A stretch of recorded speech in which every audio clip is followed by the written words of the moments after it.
प्रिय विद्यार्थियों, मैं दिनेश मीना, राजकीय कला महाविद्यालय चमनपुरा,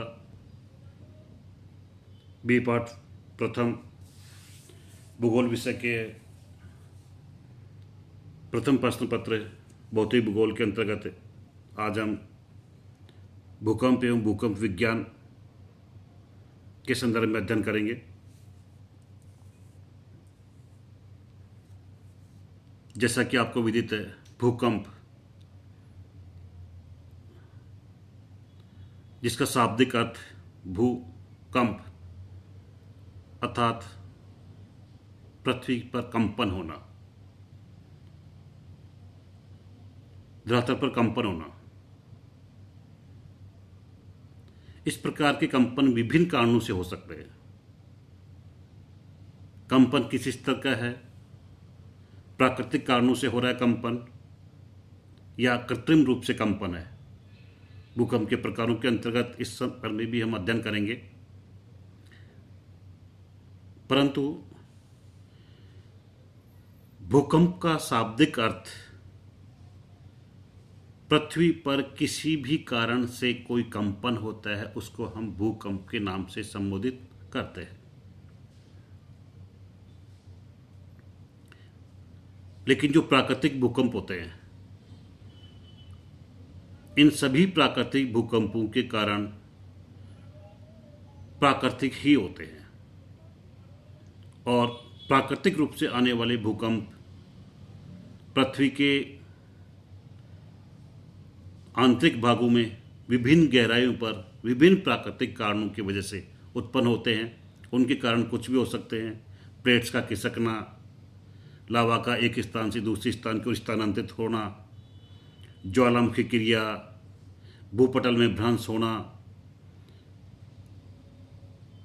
पृथ्वी में संतुलन होना, जलीय भार होना,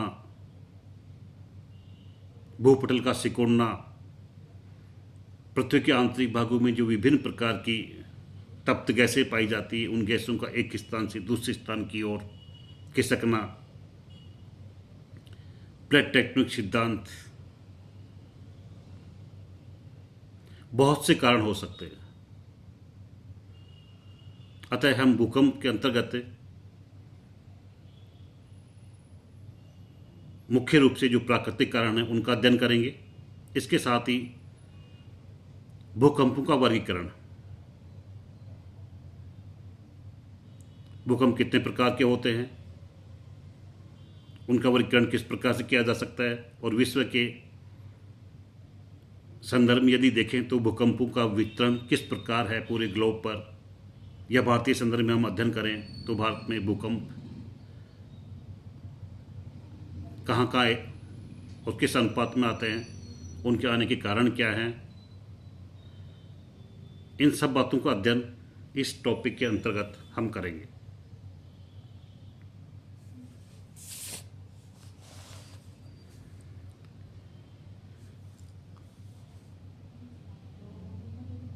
भूकंप भूपटल की कंपन अथवा लहर है जो धरातल के नीचे अथवा ऊपर चट्टानों के लचीलेपन या गुरुत्वाकर्षण की समस्थिति में क्षणिक अव्यवस्था होने पर उत्पन्न होती है। हमारी पृथ्वी पर विभिन्न कारणों से भूकंप आते हैं, जैसे कि ज्वालामुखी क्रिया। पृथ्वी के अंदर विभिन्न कारणों से पृथ्वी की आंतरिक परतों में जो तप्त एवं गर्म लावा भरा हुआ है, वो विभिन्न कारणों से, उसके बहुत से कारण हो सकते हैं ज्वालामुखी क्रिया के कारण। लेकिन जो तप्त लावा भूगर्भ से बाहर की ओर निकलता है, उस लावे की निकलने की प्रक्रिया के कारण होने वाले कंपन से पृथ्वी के विभिन्न क्षेत्रों में जो कंपन होता है धरातलीय बाहरी धरातल पर, उसको हम ज्वालामुखी क्रिया से होने वाले भूकंप में सम्मिलित करते हैं। पृथ्वी के विभिन्न भागों में विभिन्न प्रकार के जागृत, प्रसुप्त एवं शांत प्रकार के ज्वालामुखी पाए जाते हैं। अतः ज्वालामुखी क्रिया के द्वारा उत्पन्न होने वाले विभिन्न प्रकार के भूकंपों को हम इस श्रेणी में रख सकते हैं। भूकंपों के आने का दूसरा मुख्य कारण है भूपटल में भ्रंश। हमारी पृथ्वी के बाहरी भाग पर, क्योंकि पृथ्वी की उत्पत्ति के समय हमारी पृथ्वी गर्म थी, लेकिन बाहरी भाग पर निरंतर विभिन्न कारणों से तापमान कम हो रहा है। पृथ्वी के बाहरी भाग पर पृथ्वी की घूर्णन क्रिया के द्वारा या सिकुड़न के कारण पृथ्वी के विभिन्न भागों पर भूपटल पर भ्रंश की क्रियाएं हो रही हैं, अर्थात टूटना, चट्टान का एक स्थान से दूसरे स्थान की ओर दो भागों में टूटना। इस प्रकार भूपटल पर भ्रंश से जो भूकंप उत्पन्न होते हैं उनको हम इस श्रेणी में मानते हैं।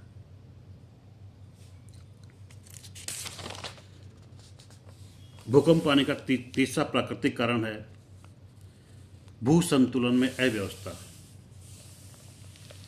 जब से हमारी पृथ्वी का जन्म हुआ तब से निरंतर अपदनकारी शक्तियां हमारी पृथ्वी पे कार्य कर रही है। अपदनकारी शक्तियां विभिन्न रूपों में कार्य करती हैं और वो निरंतर करती हैं बिना किसी रुकावट के। अतः अपदनकारी शक्तियों के द्वारा पृथ्वी के बाहरी धरातली भाग पर एक स्थान से दूसरे स्थान की ओर मृदा का स्थानांतरण, चट्टानों का स्थानांतरण, जिसकी वजह से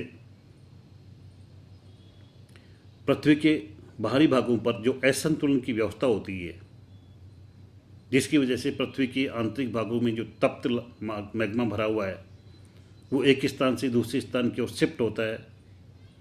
अतः इस असंतुलन से पृथ्वी के विभिन्न भागों में भूकंपों का आविर्भाव होता है।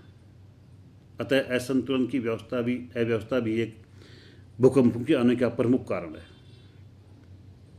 चौथा कारण है जलीय भार। हमारी पृथ्वी के बाहरी सरफेस पर महासागरीय जल, धरातलीय जल, प्राकृतिक बांधों एवं कृत्रिम बांधों के रूप में विभिन्न क्षेत्रों में भरा हुआ है। अतः जलीय भार के कारण भी हमारी पृथ्वी पर कई भागों में भूकंप आने का प्रमुख कारण रहा है। भूपटल में सिकुड़न। पृथ्वी के बाहरी भाग पर विभिन्न कारणों से भी भूपटल में सिकुड़न अर्थात उसका छोटा होना भी भूकंप आने का प्रमुख कारण माना गया है। पृथ्वी के बाहरी भाग पर तापमान के अभाव में या निरंतर पृथ्वी का जो बाहरी भाग है उस पर सिकुड़न हो रही है, जिसके कारण भी हमारी पृथ्वी के विभिन्न भागों में भूकंप आते हैं। गैसों का फैलाव। पृथ्वी के आंतरिक भागों में विभिन्न गैसें तप्त मैग्मा के साथ एक स्थान से दूसरे स्थान की ओर विभिन्न कारणों से प्रवाहित होती है, जिस कारण भी हमारी पृथ्वी पर भूकंपों का आविर्भाव होता है। प्लेट टेक्टोनिक सिद्धांत।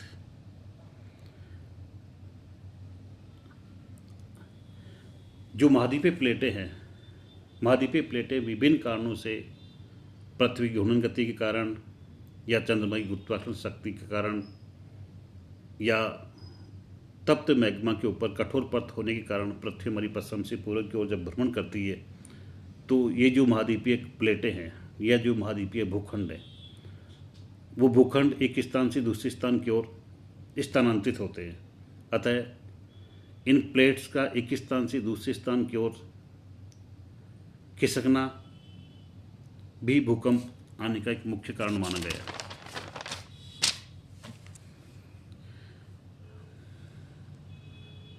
भूकंपों को निम्न प्रकार से वर्गीकृत किया जा सकता है। प्राकृतिक भूकंप अर्थात प्राकृतिक कारणों से आने वाले समस्त भूकंपों को हम इस श्रेणी में रख सकते हैं। कृत्रिम भूकंप, ये वो भूकंप हैं जो स्वयं मानव द्वारा निर्मित हैं। मानव अपने क्रियाकलापों के द्वारा या और किसी कारण से जो भूकंप उत्पन्न होते हैं उनको हम कृत्रिम भूकंप में सम्मिलित करते हैं। स्थलीय भूकंप ये वो भूकंप हैं जो पृथ्वी के धरातलीय भागों में उत्पन्न होते हैं।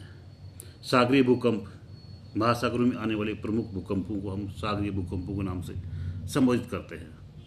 ज्वालामुखी भूकंप ज्वालामुखी क्रिया के द्वारा उत्पन्न होने वाले भूकंपों को ज्वालामुखी भूकंप के नाम से संबोधित किया जाता है। भ्रंश मूलक भूकंप चट्टानों का टूटना, भ्रंश होना, इस प्रकार की क्रिया से उत्पन्न होने वाले भूकंपों को भ्रंश मूलक भूकंप के नाम से संबोधित किया जाता है। संतुलन मूलक भूकंप पृथ्वी पर विभिन्न अपनकारी शक्तियों के द्वारा जो असंतुलन उत्पन्न होता है, उस संतुलन को पुनः कायम करने के लिए धरातलीय भाग पर जिस प्रकार का कंपन होता है उसको हम संतुलन मूलक भूकंप के नाम से संबोधित करते हैं। प्लूटोनिक भूकंप पृथ्वी के केंद्रीय भागों में, आंतरिक भागों में लावा के कारण, जिस लावा के स्थानांतरण के कारण जो हलचल उत्पन्न होती है उसको हम इस श्रेणी में सम्मिलित करते हैं।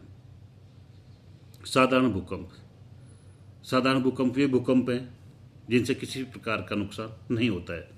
मध्यवर्ती भूकंप वे भूकंप हैं जिनसे किसी प्रकार का आर्थिक एवं किसी प्रकार का जैविक नुकसान नहीं होता है। गहरे भूकंप वो भूकंप हैं जो पृथ्वी के आंतरिक भागों में उत्पन्न होते हैं एवं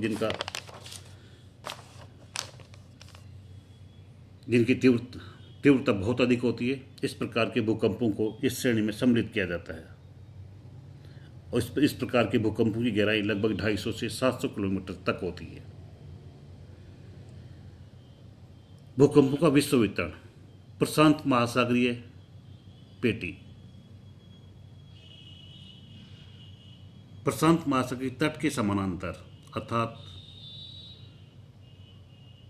उत्तरी पूर्वी एशिया से दक्षिणी पूर्वी एशिया के तट, उत्तरी अमेरिका के उत्तर से दक्षिणी अमेरिका के दक्षिणी तट तक पश्चिमी भागों में जिस भी प्रकार के भूकंप आते हैं उनको हम इस श्रृंखला में सम्मिलित करते हैं। मध्य महाद्वीपीय पेटी इस पेटी में भूमध्य सागरीय पेटी भी कहते हैं। इस क्षेत्र में प्राय संतुलन मूलक एवं भ्रंश मूलक भूकंपों का अंकन किया जाता है। मध्य अटलांटिक पेटी